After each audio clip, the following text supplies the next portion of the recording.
June 14th, 1916. Ottoman Fourth Army Headquarters, Damascus, Syria. General Cemal Pasha stood before a wall map of the Hejaz Railway, reading the latest intelligence report from Medina with barely concealed contempt. Bedouin tribesmen under Sharif Hussein of Mecca had proclaimed revolt against Turkish rule, and British advisors were reportedly arriving to assist them. Cemal Pasha, veteran of the Balkan Wars, an architect of Ottoman operations in Syria and Palestine, added a dismissive note to the report's margin. Primitive rabble. Bandits with camels. No capacity for sustained operations against fortified positions. His assessment reflected the considered judgment of the Ottoman General Staff. These Arab irregulars lacked artillery, formal military training, and supply infrastructure. The Hejaz Railway, 800 miles of track connecting Damascus to Medina through Arabia's harshest desert, was defended by 25,000 Ottoman troops in fortified stations, supported by armored trains, modern artillery, and machine gun emplacements. According to every principle of military science taught at the Ottoman War Academy, irregular forces could not threaten such defensive infrastructure. What Cemal Pasha didn't know, what no Ottoman commander would understand until hundreds of miles of railway lay twisted and useless in the sand, was that his Arab opponents had no intention of fighting according to Ottoman military principles. They would create a new form of desert warfare that would tie down 25,000 Turkish troops, sever the Ottoman supply line to Arabia, and fundamentally alter the strategic balance in the Middle Eastern theater of the Great War. To understand Ottoman confidence, one must grasp what they believed they were protecting. The Hejaz Railway represented the Ottoman Empire's most significant engineering achievement of the early 20th century and its strategic lifeline to Arabia. Completed in 1908 after 8 years of construction, this narrow-gauge railway stretched 820 miles from Damascus to Medina, cutting through terrain that had defeated armies for millennia. Before the railway, the Hajj pilgrimage to Mecca required pilgrims to endure 40 days of brutal desert travel. The railway reduced this journey to 4 days. More critically for Ottoman strategic planning, it allowed rapid deployment of troops and supplies to Arabia. Prior to 1908, moving a single Ottoman division from Damascus to Medina required 3 months of camel caravan logistics. The railway reduced this to 1 week. In the calculations of the Ottoman General Staff, this transportation capacity made their hold on Arabia essentially unbreakable. The railway's defensive infrastructure reflected this strategic importance. Ottoman engineers had positioned fortified stations every 8 to 10 miles along the entire route. Each station housed between 100 and 300 troops, equipped with modern Mauser rifles, machine guns, and field artillery. The larger stations, at Ma'an, Mudawara, and other key points, were essentially small fortresses, with blockhouses, observation towers, and prepared defensive positions. Between stations, armored trains conducted regular patrols equipped with Maxim machine guns and light artillery pieces mounted on flat cars. The Ottoman Fourth Army's defensive plan, formalized in a February 1916 staff appreciation, calculated that this garrison force of 25,000 troops could defend the railway against any conceivable Arab attack. The logic seemed unassailable. Bedouin tribesmen fought as individual raiders, not coordinated military formations. They possessed no artillery to breach fortifications, no supply trains to sustain sieges, and no technical knowledge to repair or operate captured railway equipment. Their historical pattern of warfare consisted of swift raids for plunder, not sustained military campaigns against defended positions. Ottoman military intelligence, drawing on decades of experience with Arab irregular forces in Yemen, Asir, and other periphery regions, characterized Bedouin combat capabilities with professional dismissal. A March 1916 intelligence assessment from Ottoman headquarters in Damascus noted, Arab tribal forces demonstrate no capacity for coordinated operations beyond company strength. They lack artillery, engineering capabilities, and sustained logistics. Their raids, while occasionally troublesome, cannot threaten major military infrastructure. The assessment concluded that Arab forces might harass isolated outposts, but posed no strategic danger to Ottoman control of the Hejaz. This evaluation reflected broader Ottoman military doctrine, shaped by successful counterinsurgency operations throughout the empire's periphery. The Ottoman army had suppressed Arab revolts in Yemen, Albanian uprisings in the Balkans, and Kurdish rebellions in Anatolia through conventional military superiority, fortified positions, artillery dominance, and the superior discipline of regular troops over irregulars.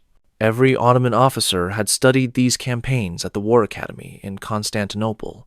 The lessons seemed clear. Irregular forces could raid, but they could not hold. They could harass, but they could not destroy.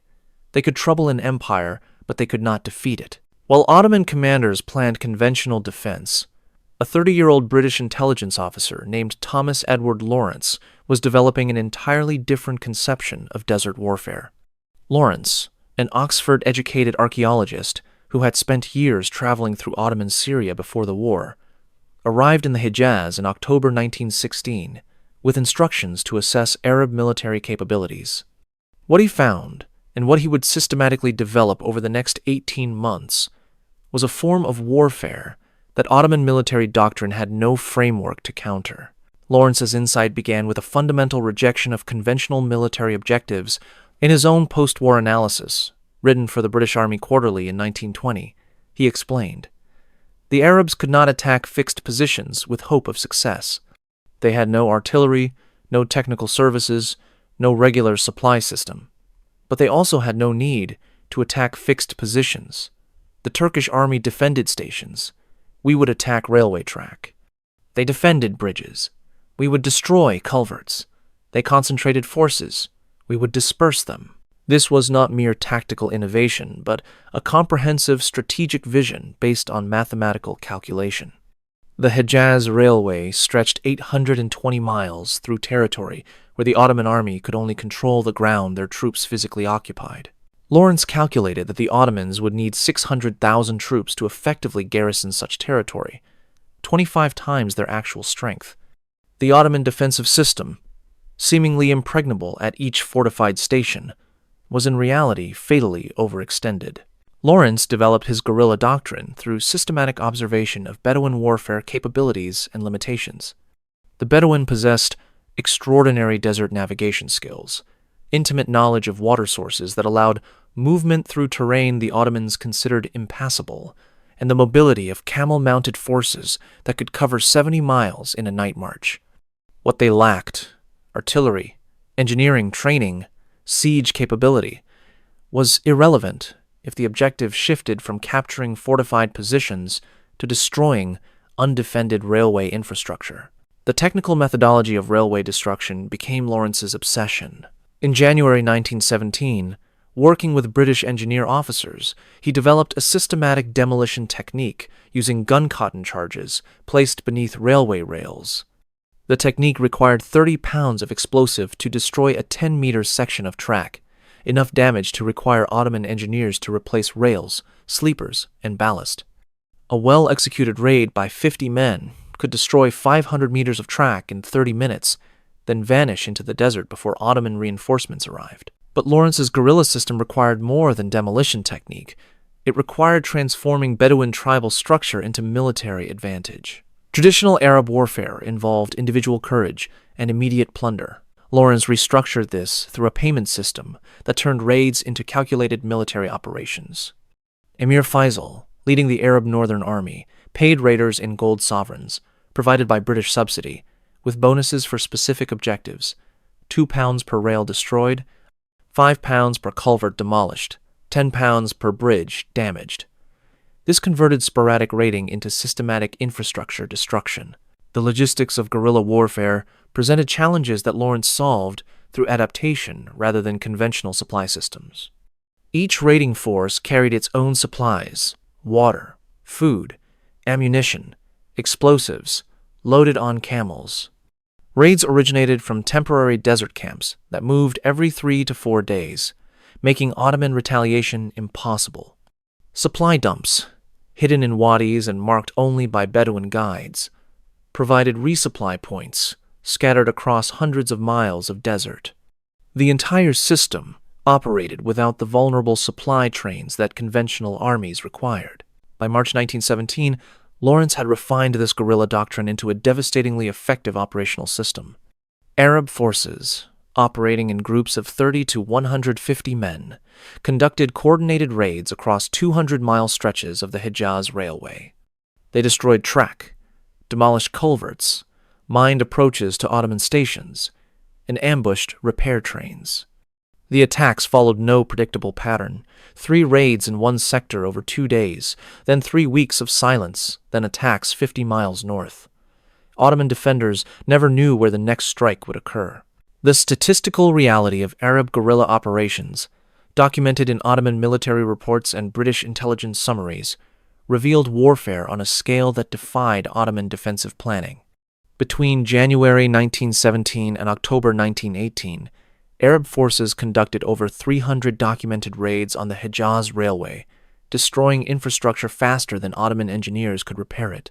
The first systematic campaign began in January 1917, when Lawrence coordinated attacks along the railway section between Man and Mudawara, a critical 100-mile stretch supplying Ottoman forces in Medina.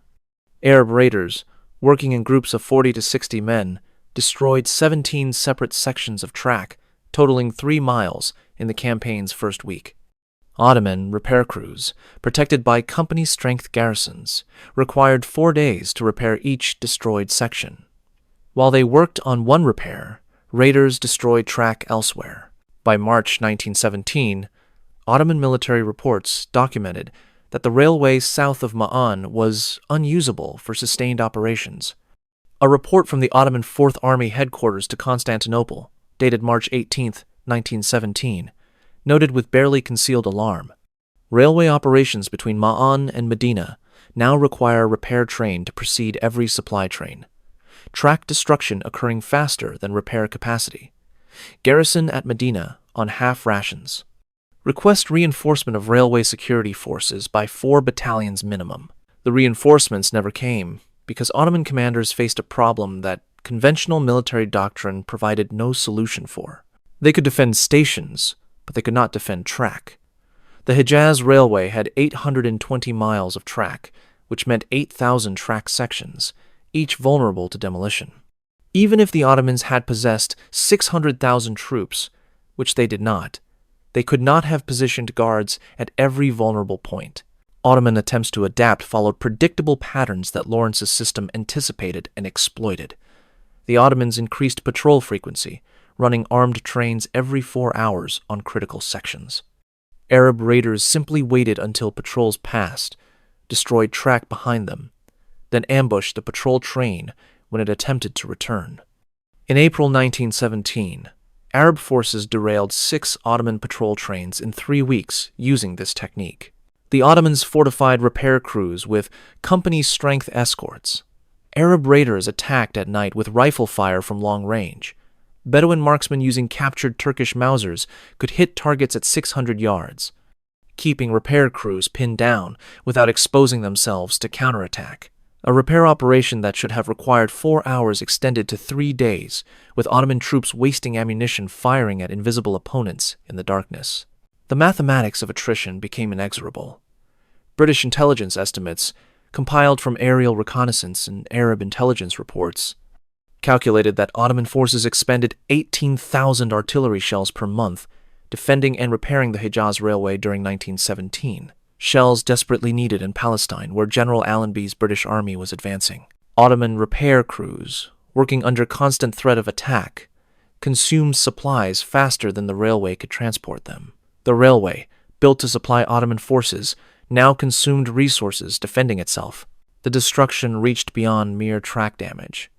Arab raiders, increasingly sophisticated in their demolitions, targeted infrastructure that required specialized repair. In May 1917, Lawrence personally led a raid that destroyed a bridge over Wadi Rum, a 20-meter span that required engineering capabilities and materials the Ottomans could not provide in the desert. The bridge's destruction severed the railway for 6 weeks until Ottoman engineers constructed a temporary bypass. By July 1917, Ottoman military records documented that 317 miles of the Hejaz Railway, nearly 40% of the total route, had been destroyed at least once. With critical sections destroyed multiple times, the section between Ma'an and Mudawwara had been attacked 63 times. The railway, designed to move an Ottoman division from Damascus to Medina in 1 week, now required 3 weeks for the journey, and that only when the track was operational, which was increasingly rare. The Ottoman garrison at Medina, 12,000 troops under Fakhri Pasha, found itself in a strategic absurdity. These 12,000 men, equipped with artillery and machine guns, controlled Medina and its immediate surroundings. But they were strategically irrelevant, unable to influence operations in Palestine or Syria because the railway that connected them to the wider Ottoman war effort lay in ruins across hundreds of miles of desert. They were, in Lawrence's assessment, prisoners in their own fortress, consuming supplies they could not replace, defending a city that no longer mattered. While Arab raiders systematically dismantled the Hejaz Railway, Lawrence planned an operation that would demonstrate the full strategic potential of guerrilla warfare. The capture of Aqaba, the Ottoman-held port on the Red Sea that controlled access to Palestine's southern flank. Aqaba's Ottoman defenses reflected conventional military logic and became thereby perfectly vulnerable to Lawrence's unconventional approach. The port's fortifications, built by German military advisors in 1915, faced the sea. 4 artillery batteries, 12 guns total, commanded the harbor approaches. 2 battalions of Ottoman troops, approximately 1,800 men, garrisoned the port and its immediate surroundings. The fortifications anticipated British naval attack from the Red Sea, the obvious approach for any conventional assault.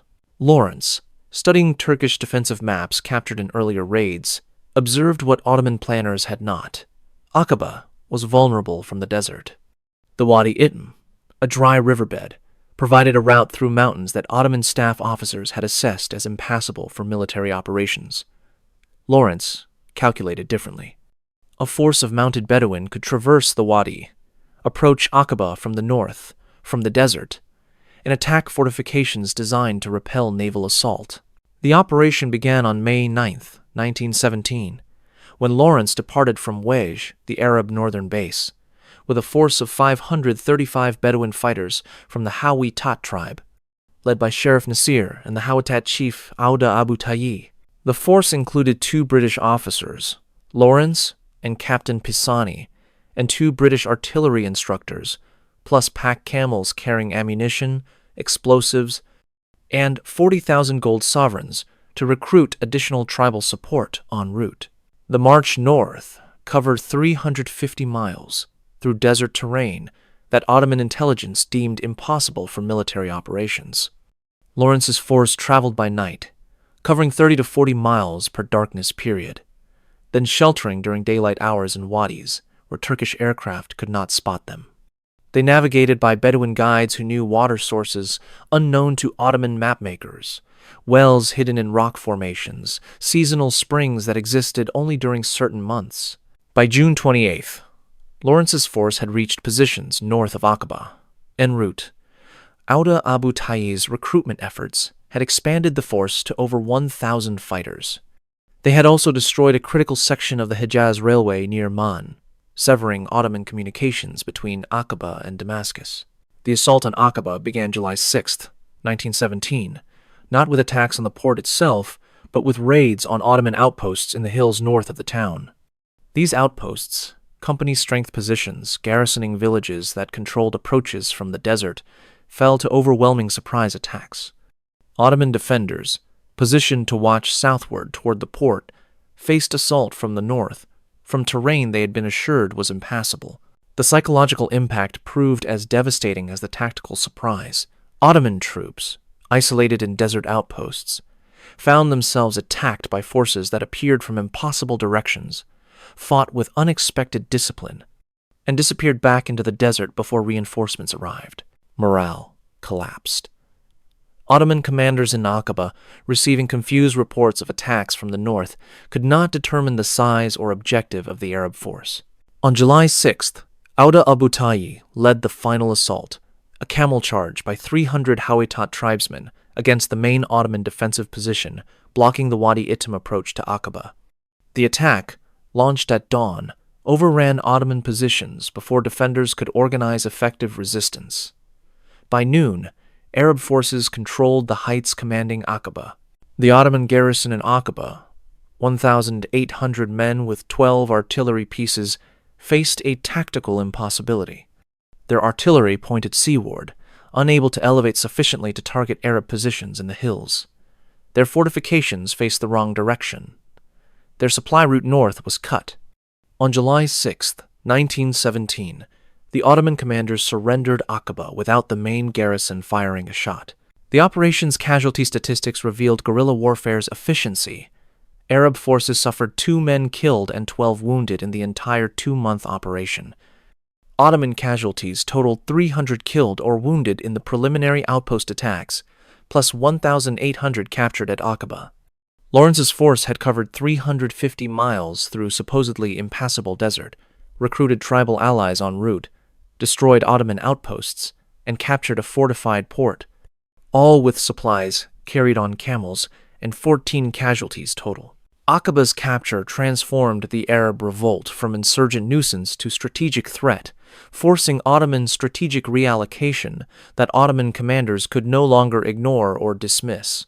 The port provided Arab forces a secure base supplied by British ships, eliminating the logistical constraints that had limited earlier operations. More critically, Arab forces based at Aqaba now threatened the Hejaz Railway's northern sections, the track connecting Damascus to Ma'an that supplied all Ottoman operations in southern Palestine. Ottoman military response followed the logic of conventional defense and thereby compounded their strategic dilemma. Unable to abandon the railway, it remained their only supply route to forces in Arabia. The Ottomans reinforced railway garrisons. Between August 1917 and March 1918, the Ottoman Fourth Army transferred 9 battalions, approximately 8,000 troops, from frontline positions in Palestine to railway security duties.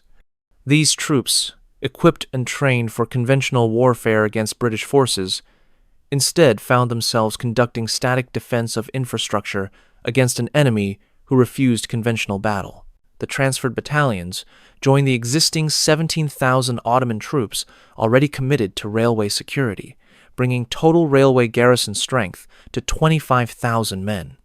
These 25,000 troops, enough to form 2 full Ottoman divisions, defended 820 miles of railway against an enemy that attacked everywhere and nowhere, that appeared without warning and vanished before reinforcements arrived, that measured success not in territory held, but in track destroyed. British intelligence estimates, compiled from aerial reconnaissance and signals intercepts, documented that by January 1918, the Ottoman Fourth Army had committed 40% of its total manpower to defending or repairing the Hejaz Railway. British General Edmund Allenby, commanding British forces advancing into Palestine, noted in his after-action report for the Palestine campaign, Arab operations against the Hejaz Railway constituted the equivalent of a British division operating on the Ottoman right flank. The railway's disruption forced Ottoman commanders to divert forces desperately needed for frontline defense to static security duties, with no strategic value beyond protecting a non-functional supply line. The railway's systematic destruction created operational paralysis for Ottoman forces in Palestine. Ottoman military planning for the defense of Jerusalem, Gaza, and Beersheba assumed railway transport of supplies, reinforcements, and artillery ammunition from depots in Damascus. When Lawrence's raiders destroyed the railway's northern sections in September 1917, Ottoman divisions in Palestine found their supply situation critically degraded. Artillery units rationed ammunition. Infantry battalions operated on reduced rations. Medical supplies became scarce. Ottoman attempts to supply forces in Palestine by alternative routes, camel caravan through the desert, coastal shipping vulnerable to British naval interdiction, proved inadequate for modern military operations. An Ottoman division required approximately 40 tons of supplies daily: food, ammunition, fodder, medical supplies, engineering materials. The Hejaz Railway, when operational, could transport this tonnage efficiently. Camel caravans, operating through territory where Arab raiders attacked supply columns, could not. The strategic mathematics became inexorable. British forces advancing into Palestine faced Ottoman divisions that could not maintain ammunition stockpiles, could not receive reinforcements efficiently, and could not evacuate wounded to rear area hospitals. The Ottoman defense of Palestine, undermined by supply disruption, collapsed progressively through autumn 1917. Gaza fell to British assault in November 1917. Jerusalem fell in December 1917. The Ottoman line in Palestine withdrew northward, not primarily because British forces defeated them in battle, though they did, but because Ottoman supply lines could not sustain defensive positions. By March 1918, the Hejaz Railway had effectively ceased military operations south of Daraa. Ottoman forces in Medina, still 12,000 troops garrison, remained isolated, consuming supplies they could not replace, defending territory with no strategic value. The railway that was supposed to project Ottoman power into Arabia had become a strategic liability, absorbing resources without producing military capability. Through spring and summer 1918, Lawrence systematically expanded guerrilla operations northward, targeting the railway sections, supplying Ottoman forces defending against Allenby's advance. The operational template remained consistent. Arab raiders, operating in groups of 50 to 200 men, destroyed track, demolished bridges, ambushed repair trains, and mined approaches to Ottoman stations. The raids required Ottoman defenders to disperse forces along hundreds of miles of railway, preventing concentration of troops at critical points where British forces attacked. The statistics of destruction, documented in Ottoman military records captured after the war, revealed the cumulative impact of 18 months of guerrilla operations. Arab forces had conducted over 600 documented raids on the Hejaz Railway between January 1917 and September 1918. They had destroyed over 300 miles of track, much of it destroyed multiple times. They had derailed 17 Ottoman trains, demolished 46 bridges and culverts, and destroyed 23 railway stations. They had killed or wounded approximately 3,000 Ottoman troops and captured over 5,000 more. The human cost, while significant, paled compared to the strategic effects. Those 25,000 Ottoman troops committed to railway defense might have reinforced Ottoman positions at Megiddo, where British forces broke through Turkish lines in September 1918. They might have defended Aleppo, whose fall severed Ottoman communications to Mesopotamia. They might have held Damascus longer than the 3 days it took British and Arab forces to capture it. Instead, they garrisoned railway stations, repaired track, and conducted patrols through empty desert, while the Ottoman position in the Middle East collapsed. The final operation demonstrated how thoroughly Lawrence had inverted Ottoman expectations. In September 1918, as Allenby's British forces prepared their final offensive in Palestine, Lawrence coordinated a series of raids specifically designed to disrupt Ottoman retreat routes. Arab forces destroyed railway bridges north of Daraa, severing the line that Ottoman forces needed to withdraw northward from Palestine toward Damascus. When British forces broke through at Megiddo on September 19, 1918, Ottoman divisions attempting to retreat found their railway supply line cut. Unable to withdraw with their heavy equipment and unable to receive supplies for continued defense, Ottoman forces disintegrated. Damascus fell to Arab forces on October 1, 1918. Lawrence, entering the city with Emir Faisal, noted the ironic conclusion. Ottoman commanders, who had dismissed Arab forces as bandits with camels, had lost the Ottoman Empire's most important Arab city, not primarily to British military might, but to a guerrilla campaign that had systematically dismantled their strategic infrastructure. The Ottoman military establishment's post-war assessment of the Arab revolt revealed how completely Lawrence's guerrilla campaign had subverted conventional military understanding. Ottoman General Lyman von Sanders, German commander of Ottoman forces in Palestine during 1918, wrote in his 1920 memoir, "We calculated that Arab forces lacked the artillery, training, and logistics to threaten our defensive positions. We were correct. What we failed to calculate was that they had no intention of threatening our defensive positions. They attacked our railways, our supply columns, our isolated detachments. Against such tactics, our superior artillery and fortifications provided no advantage. The recognition extended beyond tactical acknowledgement to strategic understanding." Ottoman Colonel Tahsin Bey, Chief of Staff for the Fourth Army's railway security operations, compiled a detailed post-war analysis that Ottoman military archives preserved. His assessment noted, "Our defensive doctrine assumed that irregular forces would conform to conventional military objectives, attempting to capture and hold territory. The Arab campaign demonstrated a different conception of warfare, where the objective was not territorial control but systematic disruption of our operational capacity." By the time we recognized this distinction, we had committed 25,000 troops to defending infrastructure that guerrilla tactics made indefensible. British military theorists, analyzing Lawrence's campaign in the decade following the war, identified principles that would influence insurgency and counterinsurgency doctrine for generations. Captain B. H.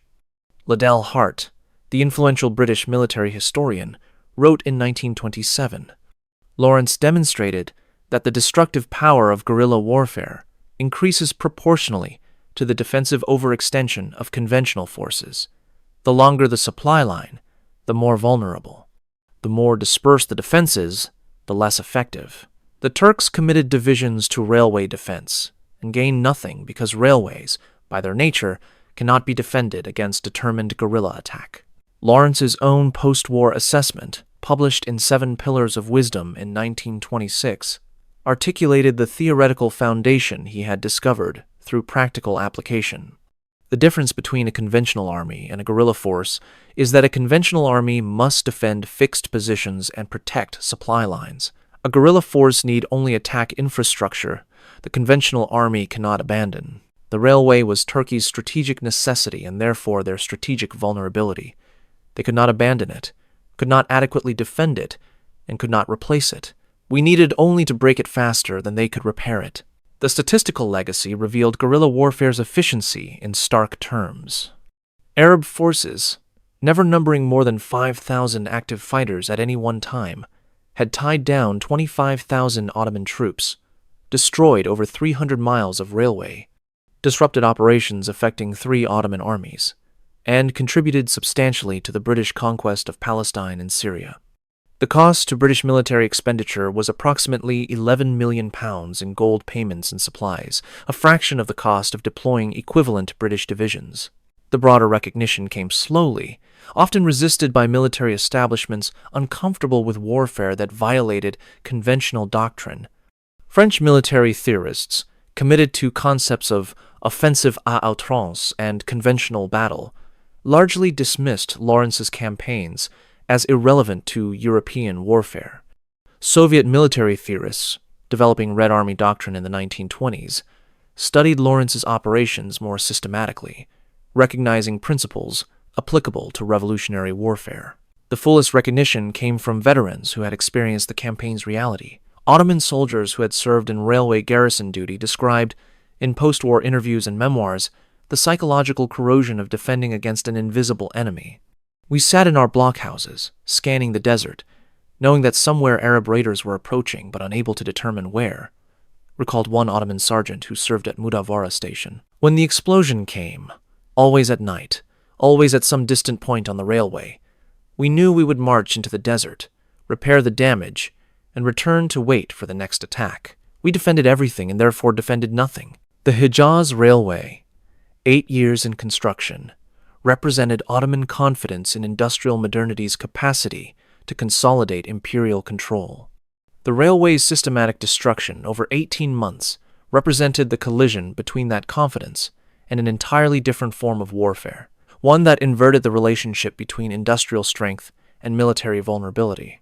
Ottoman generals who had dismissed Lawrence's Arabs as bandits with camels had based their assessment on sound military logic. Irregular forces lacked the artillery, training, and logistics to threaten fortified positions. What they failed to comprehend was that Lawrence and his Arab allies had rejected the entire framework of fortifications, territorial control, and conventional objectives. They had created instead a form of warfare where mobility trumped fortification, disruption replaced conquest, and systematic destruction proved more strategically valuable than territorial advance. The campaign's legacy extended far beyond the Ottoman Empire's Middle Eastern provinces. Military theorists studying guerrilla warfare throughout the 20th century returned repeatedly to Lawrence's principles. Attack infrastructure, the enemy cannot operate in terrain where conventional forces cannot concentrate, measure success in enemy resources consumed rather than territory controlled, and maintain mobility that prevents the enemy from bringing superior firepower to bear. The physical ruins of the Hejaz Railway, sections of rusted tracks still visible in the Arabian desert a century later, stand as monument to warfare's transformation. Ottoman commanders, trained in conventional military doctrine and confident in industrial fortifications' defensive power, discovered too late that guerrilla warfare operated according to different mathematics. They learned that 25,000 troops could not defend 800 miles of railway against determined raiders, who needed only to break the line at any point to render the entire system useless. Perhaps most ironically, the Ottoman dismissal of Arab forces as primitive bandits contained a profound misunderstanding of military evolution. The Bedouin raiders, riding camels and armed with captured rifles, proved more strategically sophisticated than the Ottoman divisions defending against them. They understood what Ottoman commanders learned too slowly. In an era of industrial warfare, the most vulnerable point was not the army, but the infrastructure the army required to function. Destroy that infrastructure systematically, and the most powerful conventional force becomes strategically impotent. The Arab Revolt demonstrated that military superiority in artillery, training, fortifications, and numbers provided no guaranteed victory against opponents who refused conventional battle and instead attacked the systems that made conventional force effective. It was a lesson that would echo through subsequent conflicts, from Indochina to Afghanistan. Wherever conventional armies found themselves defending infrastructure against guerrilla forces who made that infrastructure their target. Ottoman General Cemal Pasha, who had dismissed Arab fighters with such confidence in 1916, surrendered his command in 1918, having witnessed the systematic dismantling of Ottoman strategic infrastructure by the forces he had called bandits.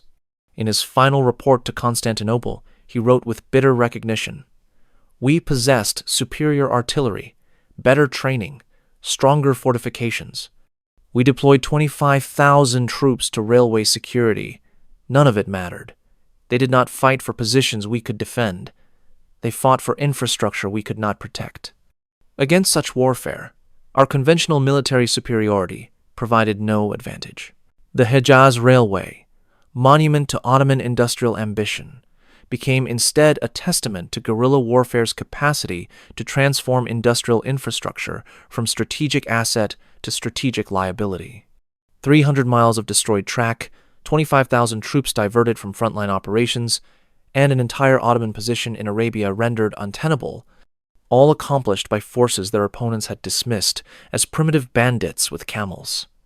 The dismissal proved to be Ottoman military command's most catastrophic miscalculation of the Great War.